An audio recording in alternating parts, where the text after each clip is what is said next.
أعوذ بالله من الشيطان الرجيم بسم الله الرحمن الرحيم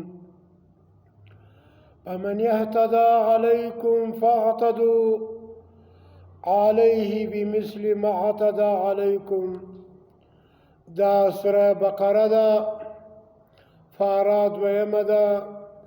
سورت دویم دی آیات یوسل څلور نوي دي. نن پر دې بیان کوم کوم ظالمانو سے زو او غواکم در رؤف ذاتی جیل کې بند کم 15 شپې نه اوبه نه ډوډۍ زه بېهوشه سوی وم بیا هسپتال وړی وم اول وار 11 لکه غوښې ول تا د میړه او زنانه خرڅه کړې ده بیا 22 لکه غوښې ول ته ستاسو یې پر ما باندې کیس کوئ مالتې ثابته که بیا که چیرې ما د میړه ښځه خرڅه کړې نو خو مردار مې که دا په اسلام کې د دې قتل جایز دی چې دی د میړه ښځه خرڅوي او غواکاره دی. نو زه چې کوم چا وړی وم اول اسد بیا ملک امین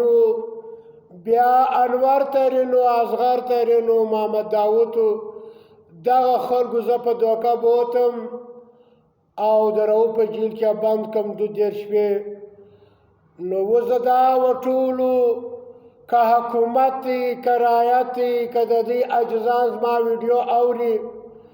دوی دې په غور واوري د دې په مرخې زه وژلی وم اوس وایي ستا ټیم نه پاسېږي داسې ده او انور ګه سره دمکۍ وایي مخ دې ازادي ته چیش یې.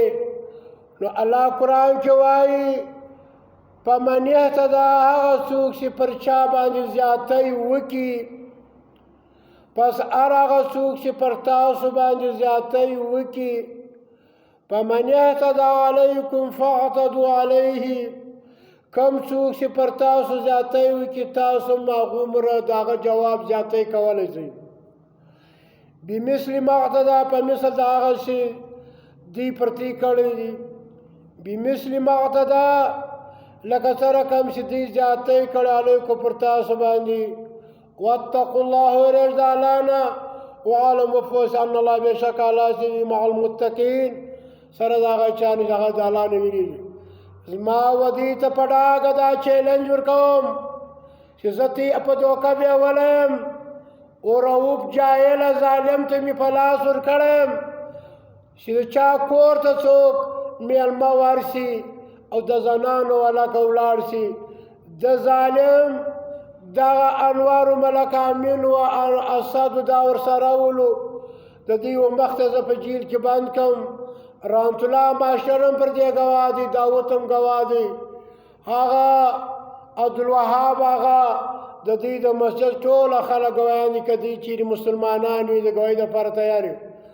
اوس زه دوی ته دا خبره کوم په عاجزي یې کوم په التجا یې کوم چې زه دا خپل مرګ دی نه بولم لکه د مچر او د دوی دم بیا داسې نه بولم لکه د مچر ده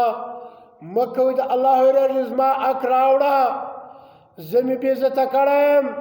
زه مې پر ناکه ناجوده وژلی یم ورسه د ده په کور کې یو سړي رنګ کوي هغه ته ما 15,000 روپۍ ورکړې هغه به ما ته په پټه باندې اوبه راوړې نجیب نومیږي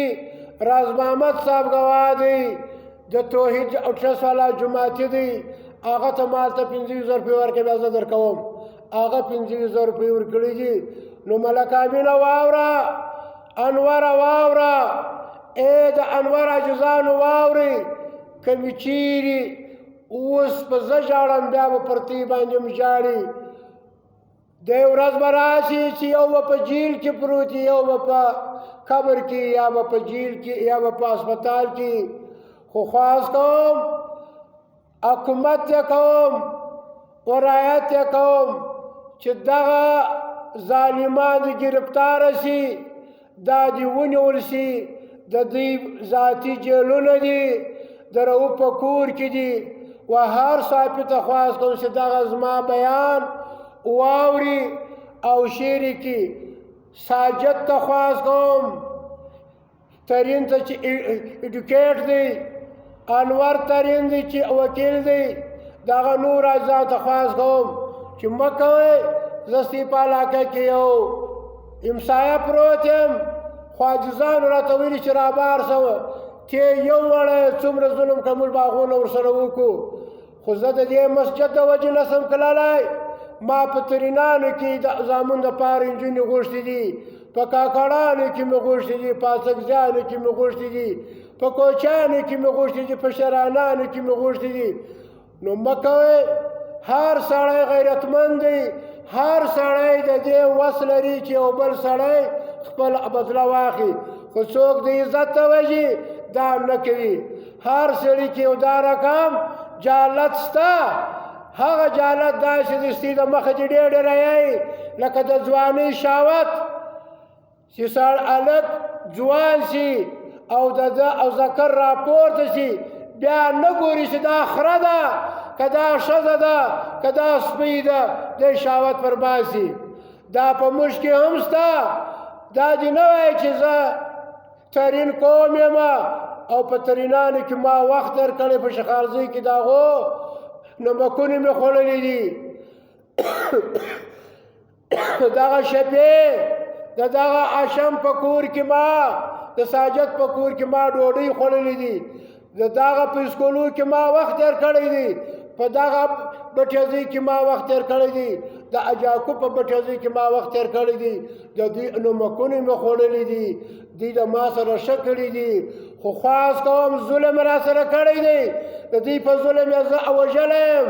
14 لکه د ما څه په کیس کې تللي دي، زه بې عزته سوی یم، زه یې تر مرګه پورې رسولی یم.